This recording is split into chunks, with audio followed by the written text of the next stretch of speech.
দেখছেন কলকাতা টিভি, ভাস্বতী রয়েছে আপনাদের সঙ্গে। শুরু করছি চারটে চারদিক। আর শুরুতে যে খবরে নজর রাখবো, ঢোলাহাটের ঘটনায় দ্বিতীয় ময়না তদন্তের নির্দেশ। শনিবার ফের ময়না তদন্তের নির্দেশ। তদন্তের স্বার্থে দ্রুত প্রমাণ সংগ্রহের প্রয়োজন, এমনটাই নির্দেশ দিয়েছেন বিচারপতি অমৃতা সিনহা। মামলাকারীর উপস্থিতিতেই হবে ময়না তদন্ত এবং এই যে দ্বিতীয় ময়না তদন্ত হবে তার ভিডিওগ্রাফি করতে হবে, এমনটাই আদালতের তরফে নির্দেশ দেওয়া হয়েছে।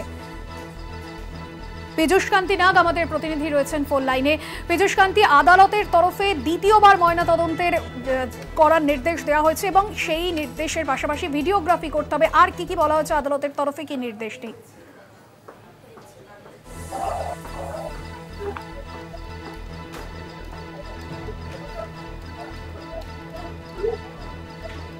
শোনা যাচ্ছে পীযূষ কান্তি?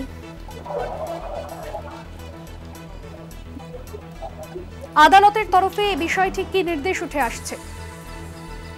আমরা আবারও যোগাযোগ করার চেষ্টা করছি, তবে আপনাদের জানিয়ে রাখবো, ঢোলাহাটে মৃত যুবকের দ্বিতীয়বার ময়নাতদন্তের নির্দেশ কলকাতা হাইকোর্টের। পুলিশ হেফাজতে মারধরের জন্যই ঢোলাহাটের যুবকের মৃত্যুর ঘটনায় দ্বিতীয়বার ময়নাতদন্তের নির্দেশ দিল কলকাতা হাইকোর্ট। ময়নাতদন্তের সময় ভিডিওগ্রাফি করতে হবে। পীযূষ কান্তি নাগ আমাদের প্রতিনিধি রয়েছেন ফোন লাইনে।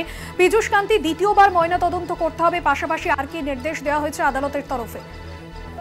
দেখো, ঢোলাঘাটের ঘটনায় দ্বিতীয় ময়নাতদন্তের নির্দেশ বিচারপতি অমৃতা সিনহা। এছাড়াও তার নির্দেশে পরিষ্কারভাবে তিনি উল্লেখ করেছেন ওই ময়নাতদন্তের সময় একজন জুডিশিয়াল ম্যাজিস্ট্রেটকে উপস্থিত থাকতে হবে। দ্বিতীয় ময়নাতদন্তের সময়ও ভিডিওগ্রাফি করতে হবে। ভিসেরা বা ফরেনসিক পরীক্ষার জন্য হায়দ্রাবাদে পাঠাতে হবে এবং পরবর্তী শুনানির দিন সেই সমস্ত রিপোর্ট পরিষ্কারভাবে আদালতে পেশ করতে হবে। বিচারপতি এই নির্দেশ দিতে গিয়ে মন্তব্য করেছেন যে স্বচ্ছ ও নিরপেক্ষ তদন্ত প্রয়োজন। তার কারণ বিচারের স্বার্থে তথ্য প্রমাণ সংগ্রহ করতে হবে তদন্তকারী অফিসারকে। বিচারপতি আরো নির্দেশ যে সুন্দরবনের পুলিশ সুপার সমস্ত সাক্ষী এবং পরিবারদের সদস্যদের নিরাপত্তাকে সুনিশ্চিত করবেন, যেন তাদেরকে কোনো রকম ভাবে হুমকি দেওয়া না হয়। এছাড়াও এই ঢোলারহাট থানার আইসি মানস চট্টোপাধ্যায়কে এই তদন্ত থেকে বাইরে রাখতে হবে, অর্থাৎ তিনি এই তদন্তে অংশগ্রহণ করতে পারবেন না। একজন চিকিৎসকের উপস্থিতিতে ময়নাতদন্ত হয়েছে। বিচারপতির মন্তব্য, ময়নাতদন্তের সময় পরিবারের কেউ ছিলেন না এই মর্মে এবং ম্যাজিস্ট্রেটও ছিলেন না। এটা কখনোই হওয়া উচিত নয় বলে মন্তব্য করেছেন বিচারপতি অমৃতা সিনহা। মৃতের যদিও রাজ্যের তরফ থেকে দাবি করা হয় যে মৃতের জামাইবাবু মহসিন মোল্লা ময়না তদন্তের সময় উপস্থিত ছিলেন এবং তার মৃতের যে দেহ, সেই দেহ বাবাকে হস্তান্তর করা হয়েছিল। যদিও বিচারপতি এই প্রেক্ষিতে মন্তব্য করেছেন যে যদি নিয়ম মেনে ময়না তদন্ত না হয় তাহলে সেক্ষেত্রে এই নিয়ম এইগুলি কখনোই গ্রাহ্য নয়। পাশাপাশি বিচারপতির মন্তব্য, নিয়ম মেনে ময়না তদন্ত না হলে পরবর্তীকালে যথাযথ তদন্তের পথে রাজ্য কখনোই বাধা সৃষ্টি করতে পারে না।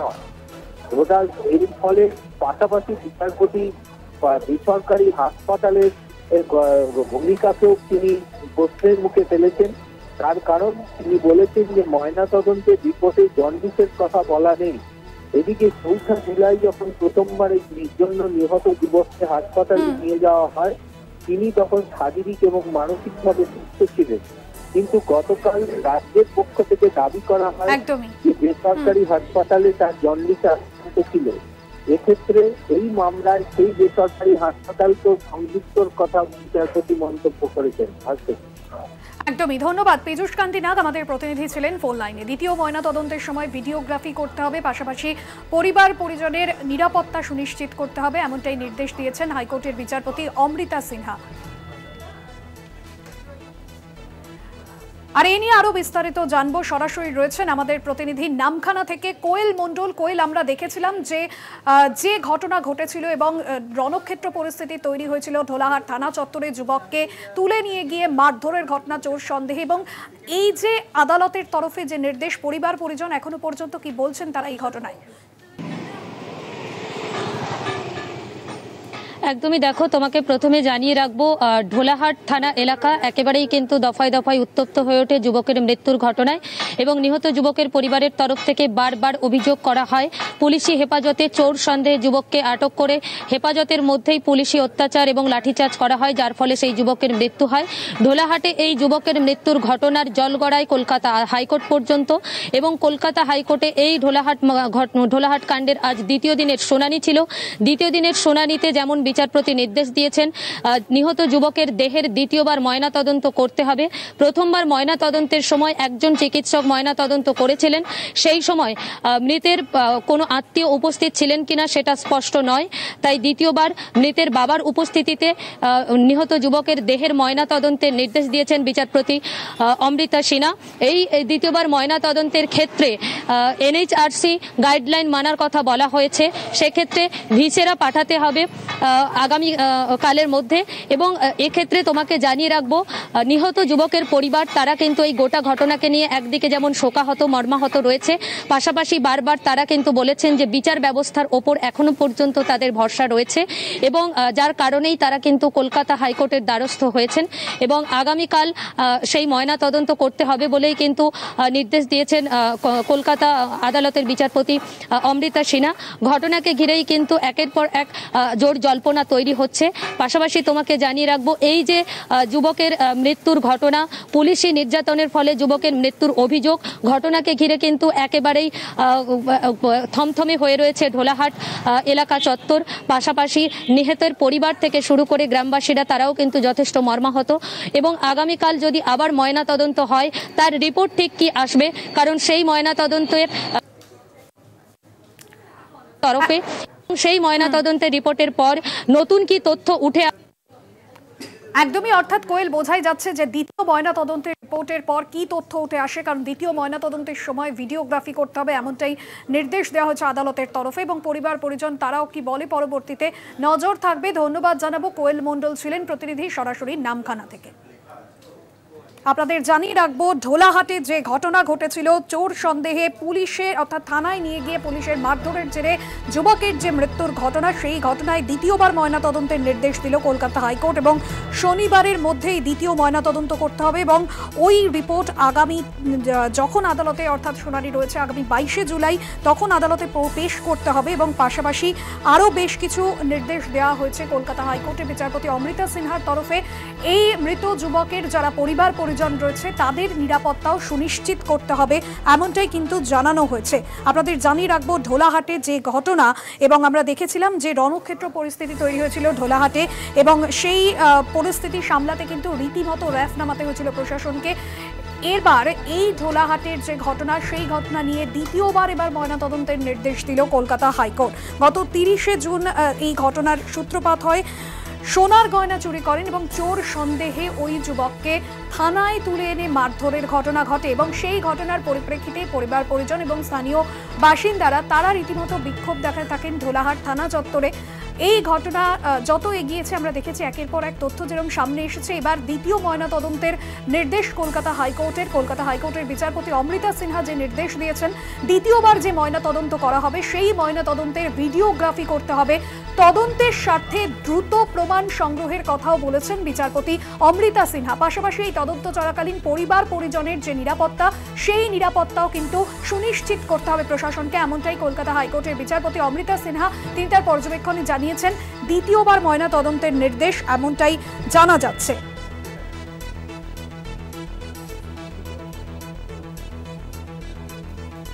ঢোলাহাটে মৃত যুবকের দ্বিতীয়বার ময়নাতদন্তের নির্দেশ কলকাতা হাইকোর্টের। শনিবারের মধ্যেই দ্বিতীয়বার ময়নাতদন্ত করতে হবে এবং ওই রিপোর্টও কিন্তু আগামী 22শে জুলাই পেশ করতে হবে। এই মুহূর্তে আমাদের সঙ্গে টেলিফোন লাইনে রয়েছেন আইনজীবী ফিরদৌস শামীম। ফিরদৌস বাবু, আপনাকে যে বিষয়ে প্রশ্ন রাখবো, পুলিশ হেফাজতে মারের জেরে আমরা দেখেছিলাম ঢোলাহাটে যে যুবকের মৃত্যুর ঘটনা সেই ঘটনা এবার দ্বিতীয়বার ময়না তদন্তের নির্দেশ দিয়েছেন কলকাতা হাইকোর্টের বিচারপতি অমৃতা সিনহা এবং সেই সময় ভিডিওগ্রাফিও করার নির্দেশ দিয়েছেন বিচারপতি। কিভাবে দেখছেন হাইকোর্টের এই নির্দেশকে, আপনার প্রতিক্রিয়া? দেখুন, আমি যেভাবে দেখছি ঘটনাকে সেটা হলো যে এই বিরোধী যারা রাজনীতি করেন বা এই যে যে সমস্ত সাধারণ জনগণ তারা পুলিশের নির্যাতনের শিকার হচ্ছেন, এবং পুলিশকে যেখানে সক্রিয় হওয়ার কথা সেখানে পুলিশ সক্রিয় হচ্ছে না, যেখানে পুলিশকে সক্রিয় হওয়ার কথা নয়, যেখানে পুলিশকে এভাবে নির্যাতন করার কথা নয়, সেখানে পুলিশ নির্যাতন করছে। এটা অত্যন্ত গুরুত্বপূর্ণ বিষয়। তার কারণে যে কাস্টোডিয়াল টর্চার, এই নিয়ে একাধিক সুপ্রিম কোর্টের ভার্ডিক্ট রয়েছে, এবং এইভাবে কাস্টোডিয়াল টর্চার কখনোই করা যায় না। কিন্তু দুর্ভাগ্য হলেও সত্য, বিভিন্ন সময় পুলিশ কাস্টোডিয়াল টর্চার করে বিভিন্ন মানুষকে তারা হত্যা করেছেন, কখনো তাদের পঙ্গু করেছেন। এটা একেবারেই দুর্ভাগ্যজনক, এবং যদি আইনের শাসন না থাকে তাহলে যা হওয়ার তাই হয়েছে। এই রাজ্যে বর্তমানে আইনের শাসন নেই, অত্যন্ত দুর্ভাগ্যজনক। অনেক ধন্যবাদ আপনাকে। ফিরদৌস শামীম আইনজীবী ছিলেন আমাদের সঙ্গে ফোন লাইনে। পুলিশ হেফাজতে মারধরের ঘটনায় ঢোলাহাটের যুবকের মৃত্যুর ঘটনায় এবার দ্বিতীয়বার ময়নাতদন্তের নির্দেশ কলকাতা হাইকোর্টের। শনিবারের মধ্যেই দ্বিতীয়বারের জন্য যে ময়নাতদন্ত, সেই ময়নাতদন্ত করতে হবে, পাশাপাশি দ্বিতীয় ময়নাতদন্তের সময় ভিডিওগ্রাফি করতে হবে, এমনটাই নির্দেশ দিয়েছেন বিচারপতি অমৃতা সিনহা। এবং ওই রিপোর্ট আগামী 22শে জুলাই আদালতে পেশ করতে হবে। ঢোলাহাট থানার আইসি কোনোভাবে যাতে তদন্তে যুক্ত থাকতে পারবেন না, এমনটাও কিন্তু কলকাতা হাইকোর্টের তরফে জানানো হয়েছে। পুলিশের মারধরের জেরে যুবকের যে মৃত্যুর ঘটনা, সেই ঘটনা আমরা দেখেছিলাম ঢোলাহাটে। এই মুহূর্তে আমাদের সঙ্গে টেলিফোন লাইনে রয়েছেন বিজেপি নেতা রাহুল সিনহা। রাহুলবাবু, যে বিষয় আপনার কাছে জানতে চাইব, দ্বিতীয়বার ময়নাতদন্তের নির্দেশ দিয়েছে কলকাতা হাইকোর্টের বিচারপতি অমৃতা সিনহা, পাশাপাশি ভিডিওগ্রাফিও করতে হবে এই ময়নাতদন্তের সময়। কিভাবে দেখছেন আদালতের নির্দেশকে? এর মানে হচ্ছে যে আদালত বুঝতে পারছে যে এর পেছনে কোনো রহস্য আছে, বা তার পরিবারের লোক যে অভিযোগ করছে সেই অভিযোগের কিছু সারবত্তা আদালত খুঁজে পেয়েছে বলেই আদালত দ্বিতীয়বারের জন্য ময়না তদন্তের আদেশ দিয়েছে। যদি প্রাথমিকভাবে আদালত কিছু না বুঝতো তাহলে কখনো দ্বিতীয়বারের জন্য ময়না তদন্তের আদেশ দিত না। আমি মনে করি দ্বিতীয়বার আদালত ময়না তদন্তের আদেশ দেওয়া মানে পুলিশ এবং প্রশাসনের পক্ষে এটা একটা লজ্জার, এবং প্রাথমিকভাবে পুলিশ যে অ্যাকিউজড এই ঘটনা তার একটা বড় সাক্ষ্য বহন করছে। আমি মনে করি যে সত্য উদ্ঘাটিত হোক, এবং যারা দোষী তারা সাজা পাক, এবং যারা ভিকটিম তার পরিবার ন্যায় বিচার পাক, এটাই আমরা চাইব। অনেক ধন্যবাদ জানাবো আপনাকে। বিজেপি নেতা রাহুল সিনহা ছিলেন আমাদের সঙ্গে ফোন লাইনে। ঢোলাহাটে যুবকের অস্বাভাবিক মৃত্যুর ঘটনা, দ্বিতীয়বার ময়নাতদন্তের নির্দেশ কলকাতা হাইকোর্টের। শনিবারের মধ্যেই দ্বিতীয়বারের যে ময়নাতদন্ত, সেই ময়নাতদন্তের প্রক্রিয়া সম্পন্ন করতে হবে এবং তার ভিডিওগ্রাফিও করতে হবে, এমনটাই হাইকোর্টের তরফে নির্দেশ উঠে এসেছে। এবং সেই যে ভিডিওগ্রাফি বা ফুটেজ, সেই ফুটেজও সংরক্ষণ করতে হবে। তদন্তের স্বার্থে দ্রুত প্রমাণ সংগ্রহের প্রয়োজন, এমনটাই নির্দেশ কলকাতা হাইকোর্টের। অন্যদিকে তদন্ত চলাকালীন পরিবার পরিজনকে সমস্ত রকমভাবে নিরাপত্তা সুনিশ্চিত করার নির্দেশ দিয়েছেন বিচারপতি। গত সোমবার ঢোলাহাটে যে ঘটনা ঘটেছিল, আমরা দেখেছিলাম যে ঢোলাহাট থানায় রীতিমতো বিক্ষোভ দেখাতে থাকেন স্থানীয় বাসিন্দারা, পরিবার পরিজন ওই যুবকের। এবং দিন কয়েক আগে একটি চুরির ঘটনায় তাকে গ্রেফতার করেছিল পুলিশ, যদিও পরিবারের তরফে দাবি করা হয়েছিল যে তাকে পুলিশি হেফাজতে থাকাকালীন মারধর করা হয় এবং তার শারীরিক কোনোভাবে অসুস্থতা ছিল না, মারধরের জেরে অত্যাচার করার জন্যই তার মৃত্যু হয়েছিল পুলিশ হেফাজতে। এবং ওই ঘটনাকে কেন্দ্র করেই ঢোলাহাট যে থানা চত্বর, সেই থানা চত্বর রীতিমতো উত্তপ্ত হয়ে ওঠে এবং বেশ কয়েক ঘন্টা ধরেও বিক্ষোভ দেখিয়েছিলেন গত সোমবার এই এলাকার বাসিন্দারা এবং পাশাপাশি স্থানীয় যারা বাসিন্দারা রয়েছেন এবং মৃতের যারা পরিবার পরিজন। এই ঘটনায় কলকাতা হাইকোর্টের দ্বারস্থ হয়েছিলেন পরিবারের সদস্যরা, এবং সেই জায়গায় তাদের যে বক্তব্য ছিল যে কোথাও গিয়ে তার দেহে আঘাতের চিহ্ন রয়েছে এবং ওই যুবকের দেহের ময়নাতদন্ত নিয়েও সন্দেহ প্রকাশ করেছিল পরিবার। আর সেই মামলার পরিপ্রেক্ষিতেই দ্বিতীয়বার ময়নাতদন্তের নির্দেশ দেয় কলকাতা হাইকোর্ট। ঢোলাহাটের ঘটনায় দ্বিতীয়বার ময়নাতদন্তের নির্দেশ হাইকোর্টের। এই মুহূর্তে আমাদের সঙ্গে টেলিফোন লাইনে রয়েছেন তৃণমূল মুখপাত্র শান্তনু সেন। ঢোলাহাটের যে ঘটনা, সেই ঘটনায় দ্বিতীয় ময়নাতদন্তের নির্দেশ দিয়েছে কলকাতা হাইকোর্ট এবং পাশাপাশি এই সমস্ত প্রক্রিয়ার ভিডিওগ্রাফি করতে হবে, এমনটাও নির্দেশ বিচারপতির। আদালতের এই নির্দেশের আপনার কি প্রতিক্রিয়া?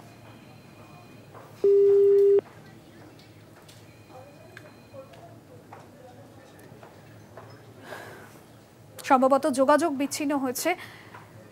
শনিবার ময়না তদন্তের নির্দেশ দেওয়া হয়েছে এবং পরবর্তী যে ময়না তদন্তের রিপোর্ট, সেই রিপোর্ট আগামী 22শে জুলাই শুনানির সময় আদালতে পেশ করতে হবে।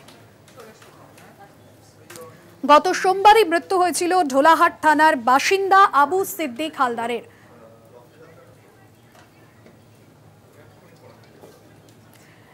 এবার যে খবরে নজর রাখবো, জয়ন্ত সিংকে নিয়ে ঘটনার পুনর্নির্মাণ। আরিয়াদহ তালতলা ক্লাবে ঘটনার পুনর্নির্মাণ করেন তদন্তকারী অফিসাররা। অর্থাৎ যে ঘটনা ঘটেছিল তালতলা ক্লাবে, যাদের উপর অত্যাচারের যে ভিডিও, যে নারকীয় অত্যাচারের ভিডিও ভাইরাল হয়েছিল সোশ্যাল মাধ্যমে, এবার সেই ঘটনারই পুনর্নির্মাণ করেন তদন্তকারী আধিকারিকরা। সাংবাদিকদের প্রশ্নে মুখ খোলেননি জয়ন্ত সিং।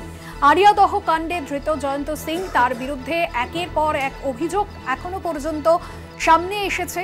আরিয়াদহর ত্রাস জয়ন্ত সিং কিভাবে দুধের ব্যবসা থেকে প্রাসাদোপম বাড়ি এবং কয়েক বছরের মধ্যে একেবারে জায়ান্ট সিং হয়ে উঠলেন, এই বিষয়ে কি প্রশ্ন বারবার উঠে আসছে।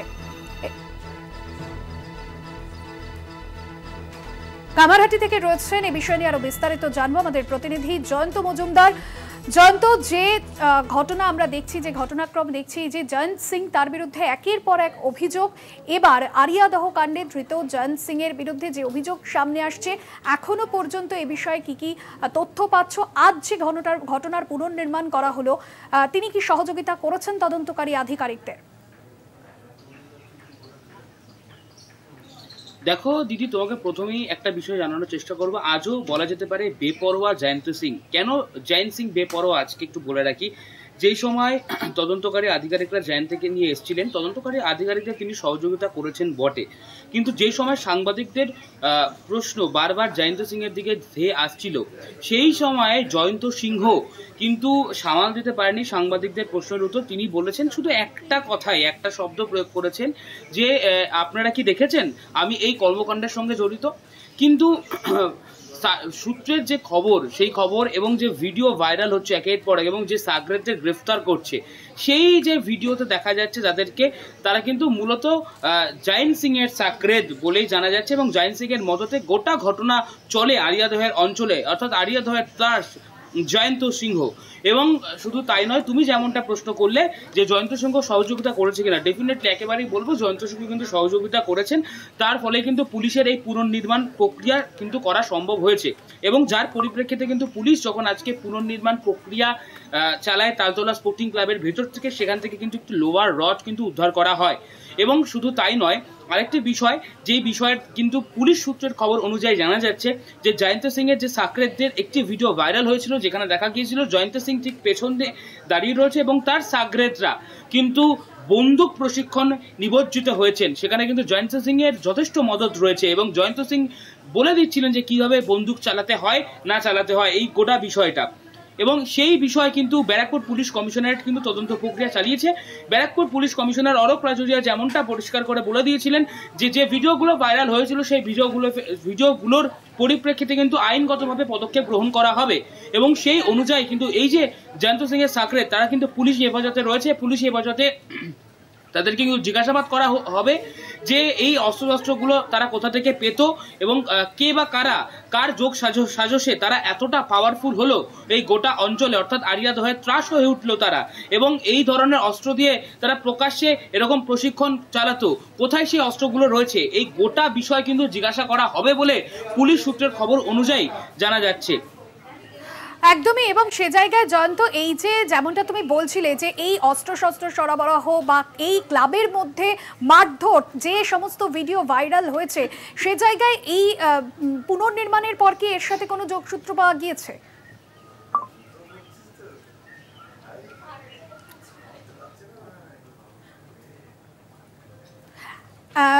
আমরা অবশ্যই এই খবরে নজর রাখবো। তবে আপাতত ধন্যবাদ জানাবো, জয়ন্ত মজুমদার ছিলেন আমাদের সঙ্গে সরাসরি। জয়ন্ত সিংকে নিয়ে ঘটনার পুনর্নির্মাণ আরিয়াদহ তালতলা ক্লাবে, যেখানে মারধরের ভিডিও ভাইরাল হয়েছিল সোশ্যাল মাধ্যমে, আর সেই জায়গায় কিন্তু গোটা ঘটনার পুনর্নির্মাণ করেন আজ তদন্তকারী আধিকারিকরা।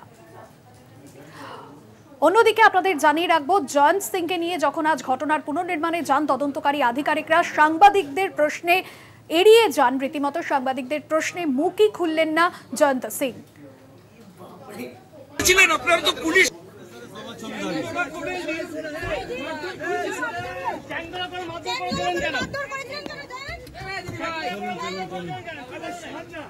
কেন করেছিলেন? আপনারা তো পুলিশকে দিয়ে দেবেন। পুলিশের হাতে তোলেন ঠিক কেন? পুলিশের হাতে তোলেন ঠিক মদমিতা সহ দেখা আরিয়াদহ তালতলা ক্লাবে ঘটনার পুনর্নির্মাণ করা হয়। অভিযুক্ত জয়ন্ত সিংকে সঙ্গে নিয়ে আজ সকালেই তদন্তকারী আধিকারিকরা তারা এই ঘটনার পুনর্নির্মাণ করতে আরিয়াদহ তালতলা ক্লাবে পৌঁছে যান এবং যেখানে যে সমস্ত মারধরের ভিডিও ভাইরাল হয়েছিল এবং এই তালতলা ক্লাবেই কিন্তু জয়ন্ত সিং তিনি বেশিরভাগ সময় তার এই সমস্ত যে সমাজ বিরোধী কাজকর্ম এই সমস্ত কাজের সঙ্গে যুক্ত ছিল। তবে যে প্রশ্ন বারবার সামনে আসছে যে কিভাবে এ ধরনের কাজকর্ম কার হাত মাথায় ছিল এই জয়ন্ত সিং এর এবং এ ধরনের কাজকর্মের সঙ্গে যোগসাজশ কার সঙ্গে তার ছিল, কিভাবে এই ধরনের কাজকর্ম করার মদত পেত সে, এই সমস্ত বিষয়ে কিন্তু উত্তর খুঁজতে চাইছেন তদন্তকারী আধিকারিকরা। কিভাবে সেখানে অস্ত্রশস্ত্র সরবরাহ হতো, কেনই বা মারধরের এই ধরনের যে ভিডিওগুলি ভাইরাল হয়েছে এবং কারা কারা এই ঘটনায় জড়িত রয়েছেন, জয়ন্ত সিং এর সঙ্গে আরা যারা অভিযুক্তরা রয়েছেন এই ঘটনায় তাদেরও কিন্তু বয়ান যেরকম নেওয়া হয়েছে। পাশাপাশি জয়ন্ত সিংকে সঙ্গে নিয়ে আজ ঘটনার পুনর্নির্মাণ করা হয়েছে। যদিও সাংবাদিকদের কোনো প্রশ্নে কিন্তু মুখ খোলেননি এই জয়ন্ত সিং, এমনটাই এখনো পর্যন্ত জানা যাচ্ছে। আপনাদের জানিয়ে রাখবো আরিয়াদহের ত্রাস জয়ন্ত সিং এবং আমরা জানি যে একের পর এক অভিযোগ তার বিরুদ্ধে সামনে এসেছে এবং তাকে আজ নিয়ে আসা হয়েছিল তালতলা স্পোর্টিং ক্লাবে। এই ক্লাবেই কিন্তু জয়ন্তকে নিয়ে আসা হয় আজ ঘটনার পুনর্নির্মাণ এর জন্য এবং যেখানে আমরা দেখেছিলাম যে এই ক্লাবে একের পর এক মারধরের ভিডিও জয়ন্ত সিং এর সেই ভিডিও সামনে এসেছিল, সোশ্যাল মাধ্যমে সেই ভিডিও ভাইরাল হয়েছিল, তার সেই নারকীয় অত্যাচারের ভিডিও, একের পর এক ভিডিও। এবার এই তালতলা ক্লাবে আজ নিয়ে এসে ঘটনার পুনর্নির্মাণ করেন তদন্তকারী আধিকারিকরা।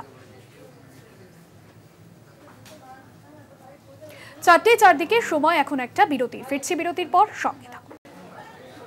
ফিরলাম বিরতির পর আর যে খবরে নজর রাখবো, আরিয়াদহের জয়ন্ত সিং এর বিরুদ্ধে আবারও অভিযোগ। পুলিশকে কাজে লাগিয়ে একের পর এক মামলায় ফাঁসানোর অভিযোগ সামনে আসছে জয়ন্ত সিং এর বিরুদ্ধে। মৌসুম চট্টোপাধ্যায় বেলঘরিয়ার বিজেপি নেতা এবং তাকে নিয়ে যে বিষয় উঠে আসছে যে পুলিশকে কাজে লাগিয়ে ফাঁসানোর অভিযোগ বিজেপি নেতাকে। হাইকোর্টে এমনটাই দাবি করেছেন বিজেপি নেতার আইনজীবী। মৌসুম চট্টোপাধ্যায়ের বিরুদ্ধে 4টি মামলা দায়ের হয় হাইকোর্টে। একটি মামলায় জামিন পেতেই মাদক মামলায় গ্রেফতার হয়। মামলা দায়েরের অনুমতি বিচারপতি অমৃতা সিনহার। বৃহস্পতিবার মামলার শুনানির সম্ভাবনা রয়েছে। মৌসুম চট্টোপাধ্যায়ের বিরুদ্ধে 4টি মামলা দায়ের। পুলিশকে কাজে লাগিয়ে এই ধরনের কাজ করতেন বিজেপি নেতা, পুলিশকে কাজে লাগিয়ে বিজেপি নেতার বিরুদ্ধে অভিযোগ এনেছেন বিজেপি নেতা। মৌসুম চট্টোপাধ্যায়ের বিরুদ্ধে অভিযোগ এনেছেন জয়ন্ত সিং এবং তার বিরুদ্ধে যে একের পর এক অভিযোগ সামনে আসছে, পুলিশকে কাজে লাগিয়েও তিনি বিজেপি নেতাকে ফাঁসিয়েছেন, এমনই অভিযোগ এবার আইনজীবীর, মৌসুম চট্টোপাধ্যায়ের আইনজীবী তিনি হাইকোর্টে তুলে ধরেন। আর এ বিষয়ে আমরা কথা বলেছিলাম তৃণমূল মুখপাত্র শান্তনু সেন এবং পাশাপাশি বিজেপি নেতা রাহুল সিনহার সঙ্গে। কি প্রতিক্রিয়া শোনাবো পরপর। এই জাতীয় সমাজ বিরোধীদের তৃণমূল কংগ্রেস কাজে লাগায় শুধুমাত্র ভোট লুট করার জন্য নয়, যে সমস্ত বিরোধী রাজনৈতিক দল আছে যেমন বিজেপি, তাদের কার্যকর্তাদের হুমকি দেওয়া, তাদের কার্যকর্তাদের বাড়িঘর ভাঙচুর করা এবং এদের সাথে পুলিশের যে একটা ব্যাপক যোগসাজশ থাকে, যার জন্য এরা এত অপরাধ করার পরেও থানাতে কমপ্লেন করলেও এদের বিরুদ্ধে থানা কোনো ব্যবস্থা নেয় না। অতএব সেই কারণের জন্য এরা সেই সুবিধাটাকে কাজে লাগিয়ে পুলিশের সাথে একটা নেক্সাস তৈরি করে তারা পুলিশকে দিয়ে কেস করিয়ে বিজেপি কার্যকর্তাদের বিরুদ্ধে নানাভাবে হয়রানির ব্যবস্থা করে। এক্ষেত্রেও সেটাই হয়েছে। এটা নতুন জিনিস নয়, এই জিনিসই তৃণমূল কংগ্রেস চালাচ্ছে। একটা বিষয় ভালো হয়েছে, জয়ন্ত সিং এর এই ব্যাপারগুলো বেরিয়ে আসাতে তৃণমূলের যে সমস্ত ছক, তৃণমূলের যে সমস্ত কর্মকাণ্ড সমস্ত আজকে মানুষের চোখের সামনে চলে আসছে যে এই কর্মকাণ্ডের মাধ্যমেই তৃণমূল কংগ্রেস তাদের সাম্রাজ্য ধরে রাখার জন্য কিভাবে পুলিশ এবং সমাজ বিরোধীদের সাথে যোগসাজশ রেখে তারা মানুষের ওপর, বিরোধী দলের ওপর অত্যাচার চালাচ্ছে। বিধানসভার 4টে উপনির্বাচনে গোহারার ধার বুঝে এক নির্বাচনের প্রাককালে 2021-এর একটা ভিডিওকে তুলে এনে তৃণমূলকে বিব্রত করার জন্য, মানুষকে মিথ্যা বোঝানোর জন্য 4 বছর আগেকার কেস নিয়ে যেভাবে নাটক করলো বিজেপি, সেটা সহজেই অনুমান করা গেছে যে তারা রাজনৈতিক স্বার্থে করেছে। আজকে আবার বিজেপি নেত্রীর যা কথা আপনি বলছেন, তিনি তাহলে তাকে যদি বাঁচানোর চেষ্টা করা হয়েছিল তাহলে এতদিন বুঝেছিলেন, এতদিন তিনি চুপ করে কেন বসেছিলেন? আসলে বিজেপি নিজের মধ্যে যেভাবে মুসল পর্ব শুরু হয়ে গেছে, বিজেপি নেত্রীকে বলবো 17 তারিখ আপনাদের এখানে ওয়ার্কিং কমিটি, সেই দিনকে আপনাদের মুরলীধর স্ট্রিটে নাকি বিজেপি বাঁচাও কমিটির নামে পুরনো বিজেপি কর্মীরা বিক্ষোভ দেখাবে। আগে নিজেদের বিক্ষোভ, নিজেদের অন্তর্দ্বন্দ্ব সামলান, তারপর এসব মিথ্যাচার করবে। বিধানসভার 4টি উপনির্বাচন। ফিরে এলাম এই সময়, এখন একটা বিরতির, ফিরছি বিরতির পর, সঙ্গে থাকুন। যে খবরে নজর রাখবো, ফের রাজ্যপাল রাজ্য সংঘাত। সিভি আনন্দ বোসের বিরুদ্ধে সুপ্রিম কোর্টে এবার রাজ্যপালের সইয়ের অভাবে আটকে রয়েছে রাজ্যের 8টি বিল। রাজ্যপালের বিরুদ্ধে সুপ্রিম কোর্টে রিট পিটিশন দায়ের রাজ্যের। পল্লব চট্টোপাধ্যায় আমাদের প্রতিনিধি রয়েছেন ফোন লাইনে। পল্লবদা, এই বিষয়ে কি জানা যাচ্ছে? বিষয়টা হচ্ছে গত বছর পাঞ্জাব এবং তেলেঙ্গানা হাইকোর্টের রাজ্যপালকে নিয়েও এই একই রকম সমস্যা দেখা দেয় এবং ওই দুই রাজ্য তখন সুপ্রিম কোর্টে যায়। সুপ্রিম কোর্ট সেই দুই অভিযোগের জানিয়েছিল যে সংবিধানের আর্টিকেল 200 অনুযায়ী রাজ্য যখন কোনো বিল তার বিধানসভায় পাশ করিয়ে রাজ্যপালকে পাঠাবে, তখন সেই বিল হয় অনুমোদন করতে হবে, অথবা যদি অনুমোদন না করা হয় তার কারণ দেখিয়ে যত দ্রুত সম্ভব রাজ্যকে ফেরত দিতে হবে। সুপ্রিম কোর্ট জানিয়েছিল যে এই দুটোর যে কোনো একটা কাজ করে, অর্থাৎ অনুমোদন দিয়ে অথবা না দিয়ে, সেটা কিন্তু দ্রুত ফেরত দিতে হবে। দেয়নি বলে তখন সুপ্রিম কোর্ট জানিয়েছিল যে এর অন্যথা করা যাবে না। বস্তুত ওই তেলেঙ্গানা এবং পাঞ্জাব সরকারের মামলাতে সুপ্রিম কোর্ট যে রায় দিয়েছিল সেই রায়কে সামনে রেখেই কিন্তু পশ্চিমবঙ্গ সরকারও এবার সুপ্রিম কোর্টে পা রাখলো। একদমই ধন্যবাদ জানাবো পল্লবদা। পল্লব চট্টোপাধ্যায় আমাদের প্রতিনিধি ছিলেন ফোন লাইনে। আপনাদের জানিয়ে রাখবো, এবার রাজ্যপাল রাজ্য যে সংঘাতের আবহ আরো একবার তৈরি হলো এবং রাজ্যপালের সইয়ের অভাবে আটকে রয়েছে রাজ্যের 8টি বিল।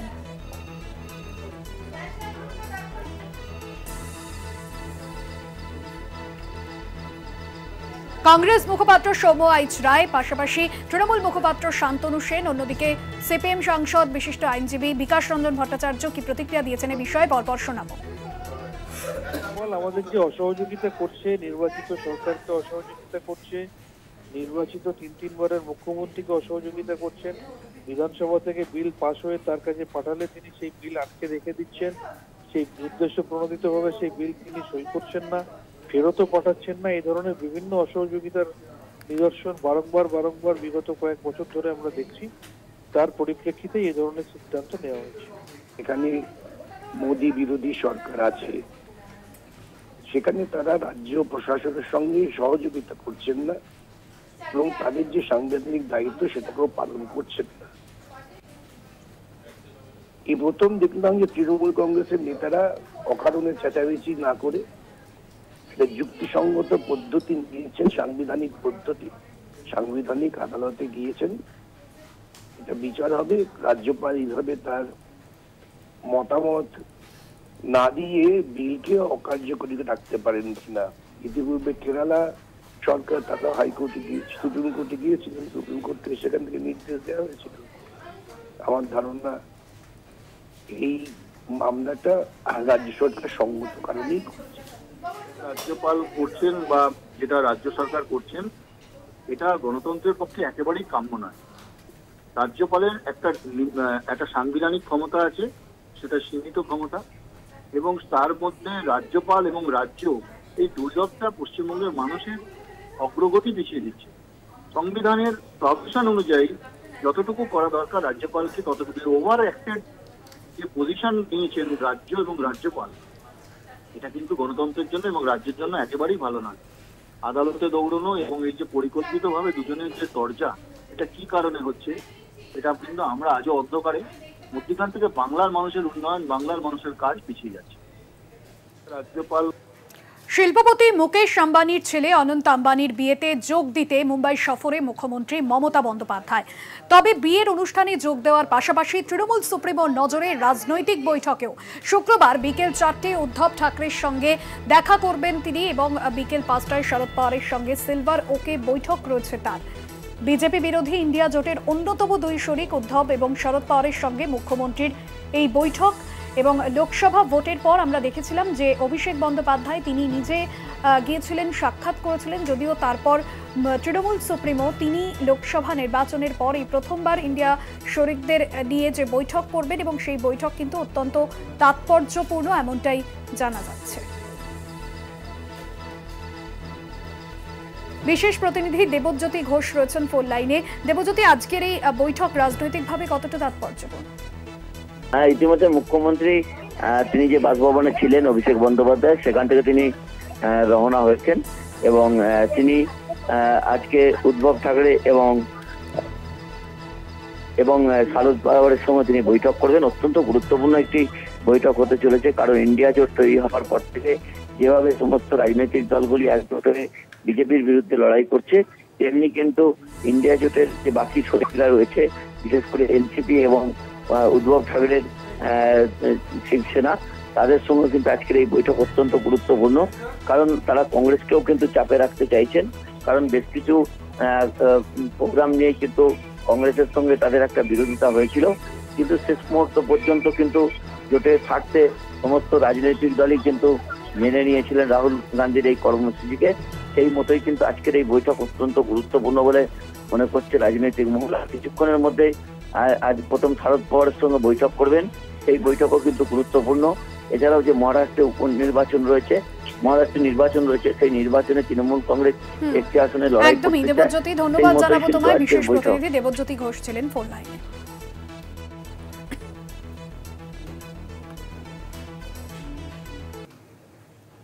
নবান্নের প্রশ্নের মুখে একাধিক জেলা গ্রামীণ উন্নয়নে বরাদ্দ অর্থ খরচে ব্যর্থ কয়েকটি জেলা কেন্দ্র রাজ্যকে ৩,১২৩ কোটি টাকা বরাদ্দ করেছে, তবে এখনো পর্যন্ত তার ২৭% খরচ করেছে রাজ্যগুলি। উত্তর ২৪ পরগনা, মুর্শিদাবাদ, মালদহ, বাঁকুড়া সহ একাধিক জেলা অর্থ খরচে ব্যর্থ। কেন ধীর গতিতে কাজ হচ্ছে, অর্থ কাজে লাগছে না, এমনটাই প্রশ্ন তোলা হয়েছে নবান্নের তরফে। নবান্নের প্রশ্নের মুখে একাধিক জেলা গ্রামীণ উন্নয়নে বরাদ্দ অর্থ খরচে ব্যর্থ কয়েকটি জেলা কেন্দ্র রাজ্যকে ৩,১২৩ কোটি টাকা বরাদ্দ করেছে, তবে এখনো পর্যন্ত ২৭% খরচ করেছে রাজ্যগুলি। উত্তর ২৪ পরগনার পাশাপাশি মুর্শিদাবাদ, মালদা, বাঁকুড়া সহ একাধিক জেলা অর্থ খরচে ব্যর্থ। কেনই বা ধীর গতিতে কাজ হচ্ছে, অর্থ কাজে লাগছে না, এমনটাই প্রশ্ন নবান্নের।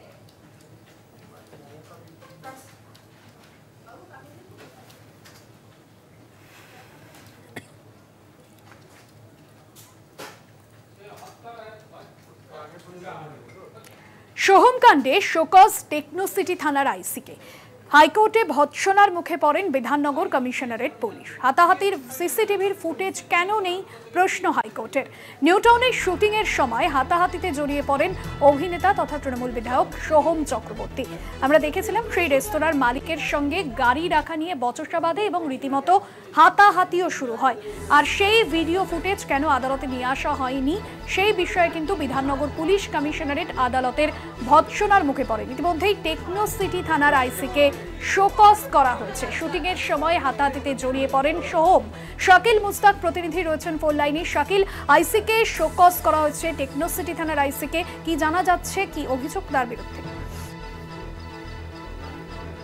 গত 1 মাস আগে নিউটাউনে রেস্তোরাঁয় কিন্তু সোহম চক্রবর্তী বিধায়ক তিনি শুটিং করতে আসে। এরপরেই কিন্তু রেস্তোরাঁর মালিকের সঙ্গে গাড়ি রাখা নিয়ে বচসা তৈরি হয়, তারপরে হাতাহাতি শুরু হয়। এরপরেই অভিযোগ করে টেকনোসিটি থানায়, পাল্টা অভিযোগ হয়। এরপরেই কিন্তু রেস্তোরাঁর মালিকের তরফ থেকে হাইকোর্টে অমিত সেনার এজলাসে বুধবার ভৎসনার মুখে পড়তে হয় বিধাননগর কমিশনারেটের পুলিশকে। ঘটনার দিন কি ঘটেছিল তার কোনো ভিডিও ফুটেজ নেই কেন জানতে চাওয়া হয় আদালতের তরফে। এরপরেই কিন্তু পুলিশের পক্ষ থেকে জানানো হয় যে ঘটনার দিনে সিসিটিভি চলছিল না।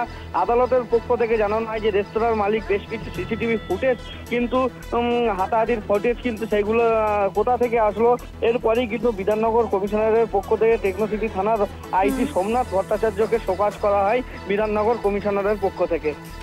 একদমই ধন্যবাদ। শাকিল মুস্তাক ছিলেন ফোন লাইনে।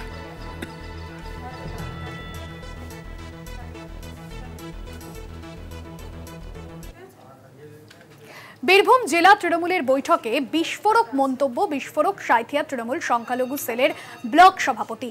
বোম বাঁধা লাঠি সবই করে। সংখ্যালঘু নেতারা এই কাজের সঙ্গে যুক্ত থাকে মোহাম্মদ ইউনিস, এমনটাই বলেছেন। দল বিরোধী মন্তব্য, পাল্টা বক্তব্য জেলা নেতৃত্বের। বীরভূম জেলা তৃণমূলের বৈঠকে বিস্ফোরক মন্তব্য করেন তৃণমূল নেতা। দলের একাংশের বিরুদ্ধেই ক্ষোভ উগরে দেন তিনি। কি বলেছেন তিনি শোনাবো। জেলাতে এমন কিছু আমরা নেতা দেখছি যাদের অবস্থা কিন্তু খুব একটা ভালো নয়। তারা জেলার বড় বড় পদে হয়তো বসে আছে, কিন্তু তার বুথের রিজাল্টের অবস্থা খুব খারাপ।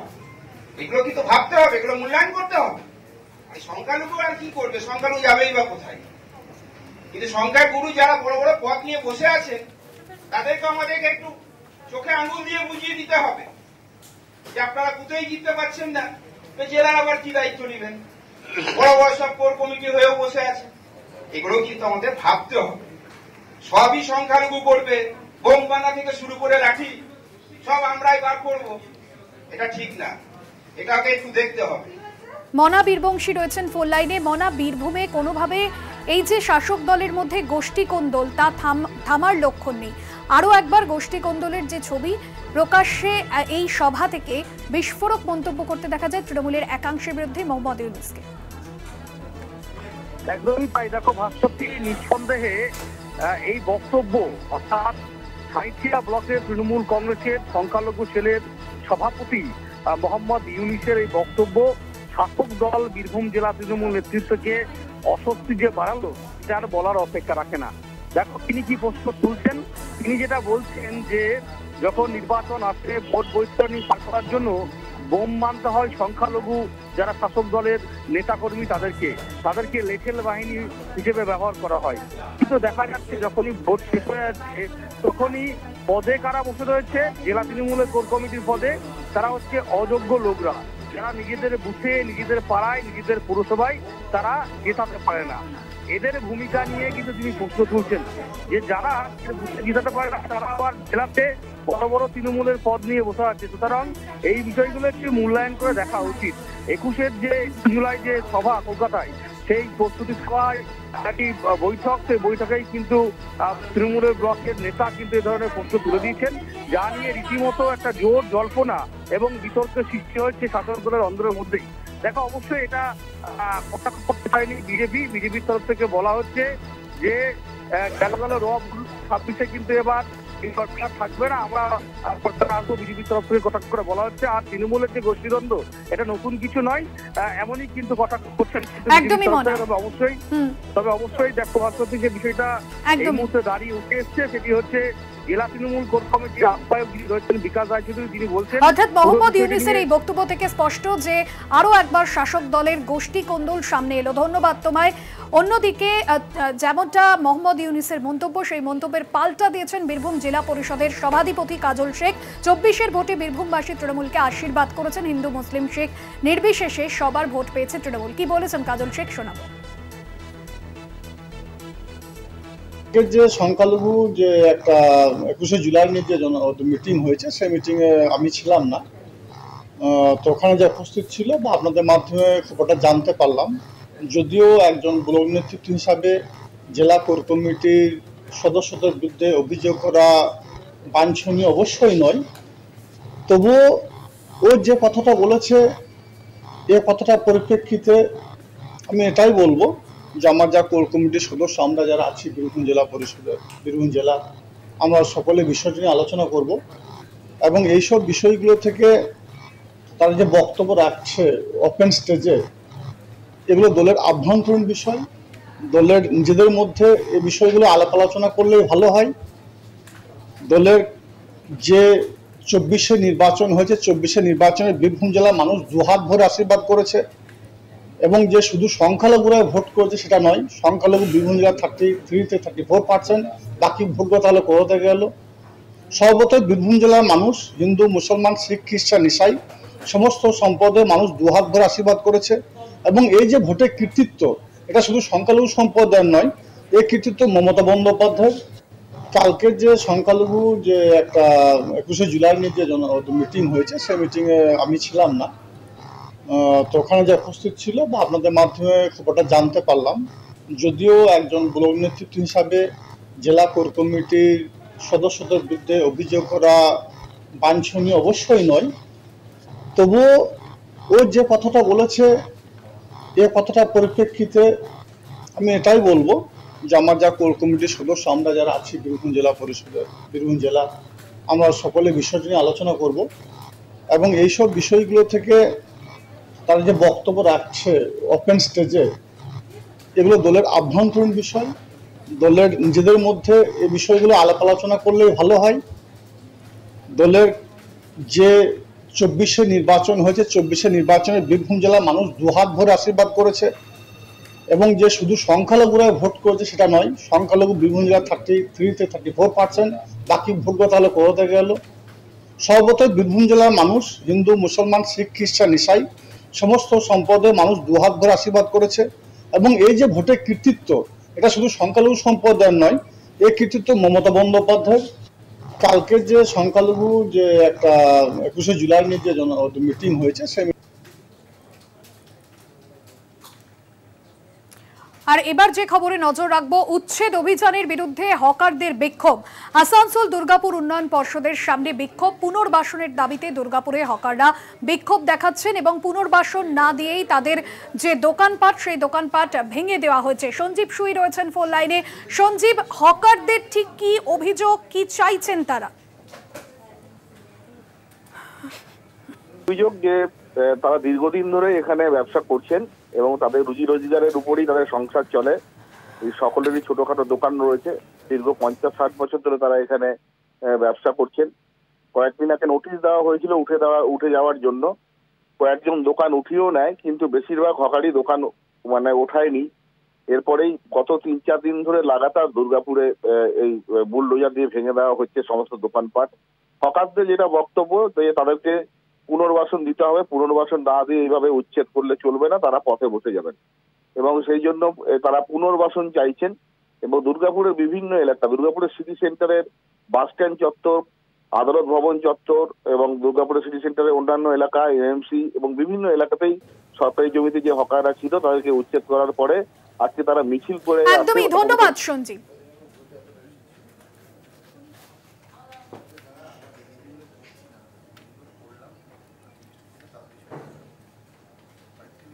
অন্যান্য খবরের আপডেট নিয়ে ফিরছি বিরতির পর, সঙ্গে থাকুন। এবার 25শে জুন সংবিধান হত্যা দিবস, এমনটাই পালন করবে কেন্দ্রের তরফে অমিত শাহ। তিনি এক্স স্যান্ডেলে জানিয়েছেন জরুরি অবস্থার দিনটিকে নিয়ে জোরালো প্রচারে কেন্দ্র। 25শে জুন সংবিধান হত্যা দিবস ঘোষণা মোদী সরকারের এবং ওই দিনই কিন্তু এমার্জেন্সি বা জরুরি অবস্থা জারি করা হয়েছিল। এ নিয়ে আরো বিস্তারিত জানবো। অঙ্কুর ভট্টাচার্য রয়েছেন আমাদের প্রতিনিধি। অঙ্কুরদা, ইন্দিরা গান্ধীর সময় দেশে 1975 সালের 25শে জুন জারি করা হয়েছিল জরুরি অবস্থা। সে জায়গায় দাঁড়িয়ে এই দিনটার ওপরেই জোর দিতে চাইছে কেন্দ্র, কি ব্যাখ্যা এর? এবং পাশাপাশি এ নিয়ে কেন্দ্রের তরফে জোরালো প্রচার করা হবে, কি কি কর্মসূচি রয়েছে কেন্দ্রের? দেখো, আজ কেন্দ্রীয় স্বরাষ্ট্রমন্ত্রী অমিত শাহ একটি স্ক্যান্ডালে পোস্ট করেছেন, যেখানে তিনি খুব স্পষ্টভাবেই জানিয়েছেন 1975 সালের 25শে জুন তৎকালীন প্রধানমন্ত্রী ইন্দিরা গান্ধী তার স্বৈরাচারী মানসিকতা দেখিয়ে এই জরুরি অবস্থা লাগু করেছিলেন। আমরা সকলেই জানি সেই জরুরি অবস্থা 21 মার্চ জারি হয়েছিল। 1977 সালের 21শে মার্চ এই জরুরি অবস্থা প্রত্যাহার করা হয়। তারপরে নির্বাচন হয়, সেই নির্বাচনে ইন্দিরা গান্ধী সরকারের পতন হয়, জনতা সরকার আসে। কিন্তু এই যে দীর্ঘ 21 মাসের জরুরি অবস্থা যখন চলেছিল, সেই সময় আমাদের দেশে ব্যাপক বেশ কিছু পরিবর্তন হয়েছিল বিভিন্ন ক্ষেত্রে। একদিকে যেমন ইন্দিরা গান্ধীর যে সরকার, সেই সরকারে তার সঞ্জয় গান্ধীর ক্ষমতা কার্যত একনায়কতন্ত্রে পরিণত হয় বলে অভিযোগ করেন বিরোধীরা। বহু মানুষকে নির্দ্বিধায় জেলে পুরে দেওয়া হয়েছিল বলে অভিযোগ ওঠে। গণতন্ত্রের কণ্ঠ রোধ করা হয়েছিল। শুধু খবরের কাগজের ওপর যে লাগাম টানা হয়েছিল তা না, তার পাশাপাশি বিভিন্ন ছবির ক্ষেত্রে দেবানন্দের ছবি দূরদর্শনে দেখানো বন্ধ হয়ে গিয়েছিল। বহু এই ধরনের ঘটনা ঘটেছিল এবং তার পাশাপাশি সঞ্জয় গান্ধীর যে সমস্ত কার্যকলাপ ছিল তা নিয়েও ব্যাপক সমালোচনা করা হয়। সেই সময় সিয়াসত খালি করো কি জনতা আতি হয় এই ধরনের স্লোগান তুলেছিলেন জয়প্রকাশ নারায়ণ। বহু মানুষের মৃত্যু হয়, কিন্তু সেই মৃত্যুগুলো পর্যন্ত নথিবদ্ধ করা হয় না বলে অভিযোগ ওঠে। সেই বিষয়টিকে সামনে নিয়ে এসে আদতে এই যে কংগ্রেস 100 সিট মোটামুটি নিয়ে বিরোধী দল হিসেবে রাজনৈতিক মানে যে আক্রমণটা তৈরি করছে এনডিএ শিবির তথা বিজেপির ওপর, সেটার ওপর একটা রাজনৈতিক মোকাবিলা করার জন্যই এই 25শে জুন 1975-এর জরুরি অবস্থাকে সামনে আনতে চাইছে বিজেপি সরকার, এবং সেই কারণেই এই দিনটিকে পালন করতে চায় তারা। আদতে এই পালন করার মধ্য দিয়ে কংগ্রেসের সেই জমানাকে ফিরিয়ে নিয়ে এসে যে কংগ্রেস আসলে আবার কি হবে, আসলে কংগ্রেসকে এই বক্তব্য থেকেই বোঝা যাচ্ছে কংগ্রেসকে সামান্য হলেও ভয় করছে, সমীহ করছে। সেই কারণেই কিন্তু এই বিষয়টিকেই সামনে আনতে চাইছে, রাজনৈতিক প্রচারে আনতে চাইছে ভারতীয় জনতা পার্টি, এবং সেই কারণেই এই টুইট কেন্দ্রীয় স্বরাষ্ট্রমন্ত্রী অমিত শাহ। একদমই, ধন্যবাদ অঙ্কুর।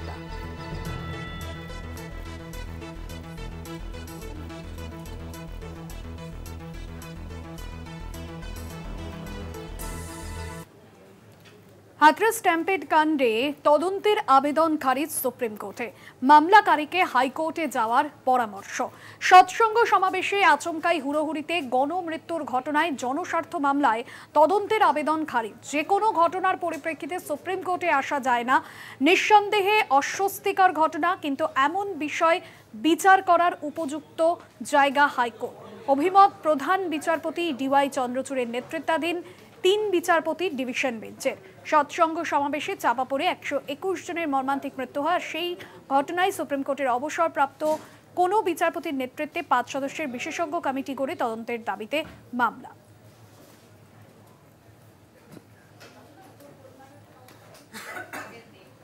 ভূমিধসের জেরে নদীতে পড়ে ভেসে গেল 2টি বাস। 7 জন ভারতীয় সহ 65 জনের মৃত্যুর আশঙ্কা। নেপালের চিতওয়ান জেলার ঘটনা। ত্রিশুলি নদীতে তল্লাশি চালাচ্ছে উদ্ধারকারী দল। প্রশাসনের পক্ষ থেকে বেশ কয়েকটি রাস্তা ও হাইওয়ে বন্ধ করে দেওয়া হয়েছে। ঘটনায় গভীর শোক প্রকাশ করেছেন নেপালের প্রধানমন্ত্রী পুষ্পকমল দাহাল। নেপালে আচমকা ভূমিধসে ভেঙে পড়ল রাস্তার একাংশ। জলে তোড়ে ভেসে গেল পরপর 2টি বাস। নেপালের চিতওয়ান জেলার ঘটনা। নারায়ণঘাট মুগলিং সড়ক এলাকায় ধস নামে ত্রিশুলি নদীতে ভেসে যায় 2টি বাস। বাস দুটিতে প্রায় 65 জন যাত্রী ছিলেন, যাদের মধ্যে 7 জন ভারতীয় ছিলেন বলে জানা যাচ্ছে। ঘটনার খবর পেয়ে নেপালের শীর্ষ স্তরের প্রশাসনিক কর্তারা ঘটনাস্থলে পৌঁছে যান। তারা জানিয়েছেন উদ্ধার কাজ চলছে। ত্রিশুলি নদীতে তল্লাশি চালাচ্ছে উদ্ধারকারী দল। 2টি বাসের যাত্রীদের মধ্যে কেউই বেঁচে নেই বলে আশঙ্কা করা হচ্ছে। গত কয়েকদিন ধরে নেপালে ভারী বৃষ্টি চলছে। লাগাতার বর্ষণের কারণে বিভিন্ন জায়গায় ভূমিধসের ঘটনা ঘটছে। ইতিমধ্যেই প্রশাসনের পক্ষ থেকে বেশ কয়েকটি রাস্তা এবং হাইওয়ে বন্ধ করে রাখা হয়েছে। ঘটনায় গভীরভাবে শোক প্রকাশ করেছেন নেপালের প্রধানমন্ত্রী পুষ্পকমল দাহাল। কলকাতা টিভি। 3 ঘন্টাতেই প্রায় 60 মিলিমিটার বৃষ্টিপাত, যার জেরে জলমগ্ন ঢাকা শহরের বিস্তীর্ণ এলাকা। শহরের জল নিকাশি ব্যবস্থা নিয়ে ক্ষোভ প্রকাশ করেছেন বাসিন্দারা। আর তারই মাঝে শুক্রবার বৃষ্টির পরিমাণ আরও বাড়বে বলেই জানিয়েছে আবহাওয়া দফতর। একই সঙ্গে বাংলাদেশের পাহাড়ি এলাকা চট্টগ্রাম ও সিলেটের একাধিক স্থানে ভূমিধসেরও পূর্বাভাস দেওয়া হয়েছে। শুক্রবার স্থানীয় সময় সকাল 6টা থেকে শুরু হওয়া একটানা ভারী বৃষ্টিতে প্লাবিত বাংলাদেশের রাজধানী শহর ঢাকার অধিকাংশ এলাকা। সকাল 6টা থেকে 9টা মাত্র 3 ঘন্টাতেই প্রায় 60 মিলিমিটার বৃষ্টি হয়েছে বলে জানিয়েছে বাংলাদেশ মেট্রোলজিক্যাল ডিপার্টমেন্ট, যার জেরে কাকরাইল, মৌচাক, মালিবাগ, শান্তিনগর, ফার্মগেট, মগবাজার, মিরপুর, খিলক্ষেত এলাকায় কোথাও হাঁটু, কোথাও কোমর জলে ডুবেছে। জলমগ্ন হওয়ায় রাস্তায় এমনিতেই যানবাহন কম। অল্প যে কটি সিএনজি অটো বেরিয়েছে, বেশ কিছু ক্ষেত্রে তাদের ইঞ্জিনে জল ঢুকে রাস্তাতেই বিকল হয়ে গিয়েছে। ফলে বড় ধাক্কা খেয়েছে ঢাকা শহরের গণপরিবহন ব্যবস্থা। স্বাভাবিকভাবেই একান্ত প্রয়োজনে জল ঠেলে হেঁটেই গন্তব্যে পৌঁছতে হচ্ছে বাসিন্দাদের। ভোরবেলার পসরা সাজিয়ে বসা দোকানি থেকে পরীক্ষার্থী, সাত সকালে শহরে ফিরে আসা নাগরিকরা সবচেয়ে আতান্তরে পড়েছেন। রাস্তা জলমগ্ন হওয়ায় রাজধানীতে যানজটেও নাকাল হয়েছেন বহু মানুষ। স্বাভাবিকভাবেই শহরের জল নিকাশি ব্যবস্থা নিয়ে ক্ষোভ প্রকাশ করেছেন বাসিন্দারা। সামান্য বৃষ্টিতেই শহরের নিচু এলাকাগুলিতে জল জমে যাচ্ছে এবং সেই জমা জল নিকাশির জন্য কোনো পদক্ষেপ করা হচ্ছে না বলেও প্রশাসনের দিকে আঙুল তুলেছেন নাগরিকরা। ঢাকা ক্রমশ বসবাসের অযোগ্য শহরে পরিণত হচ্ছে বলেও অভিযোগ করছেন জলমগ্ন এলাকার বাসিন্দারা। স্থানীয় বাসিন্দাদের কপালের ভাঁজ আরও চওড়া করেছে আবহাওয়া দপ্তরের পূর্বাভাস। শুক্রবার মেঘলা আকাশ সঙ্গে দিনভর ভারী বৃষ্টির পূর্বাভাস দেওয়া হয়েছে। উদ্ধব ঠাকরের বাসভবনে সাংবাদিক বৈঠকে মুখ্যমন্ত্রী মমতা বন্দ্যোপাধ্যায় সরাসরি নজর রাখবেন।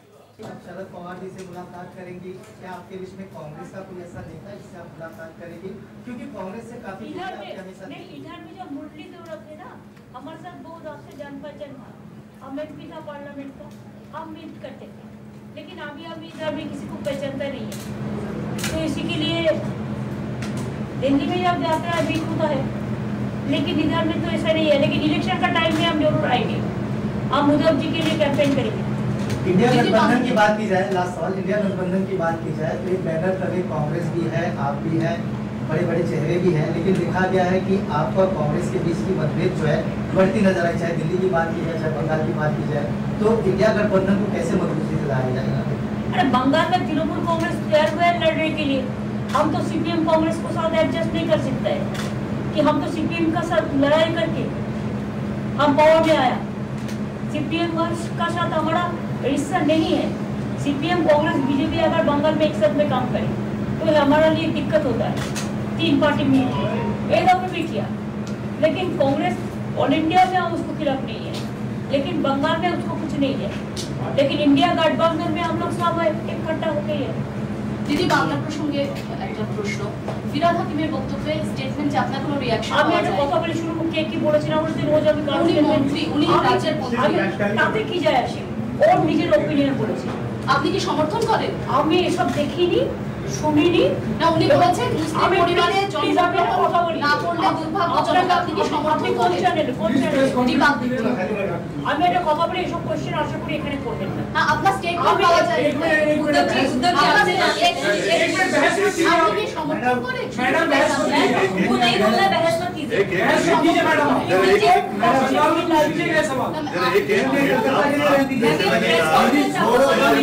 गौरव कंपनी के भूमि हस्तांतरण करा के 3000 करोड़ रुपया इन्वेस्ट होगा, ये बेंगल के लिए अच्छा है। देखो सज्जन जिंदाल जी भी उधर में 2 पावर का फैक्ट्री बना रहा है, और हमारा जो अंडल एयरपोर्ट है उसमें भी इंफ्रास्ट्रक्चर डेवलपमेंट करने के लिए इन्वेस्ट कर रहा है। Saurabh Ganguly is also doing, so it's good for Bengal also and for country also. দিদি, সংসদের বাজেট অধিবেশন শুরু হচ্ছে 22 তারিখ থেকে, সেখানে কি আপনারা মোদী সরকারের কি জনবিরোধী বিভিন্ন নীতি, তার বিরুদ্ধে ইন্ডিয়া জোট কি একসঙ্গে লড়াই করবে?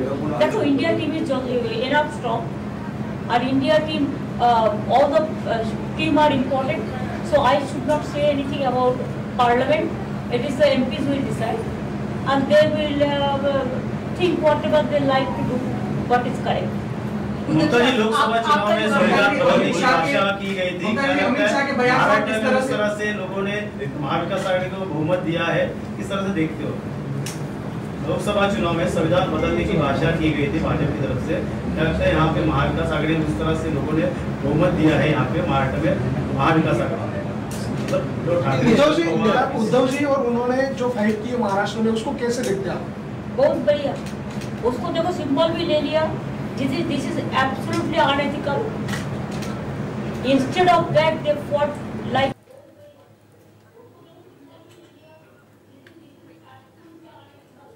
চারটে চারদিক এখন এখানেই শেষ করছি। দেখতে থাকুন কলকাতা টিভি, রাত দিন 7 দিন।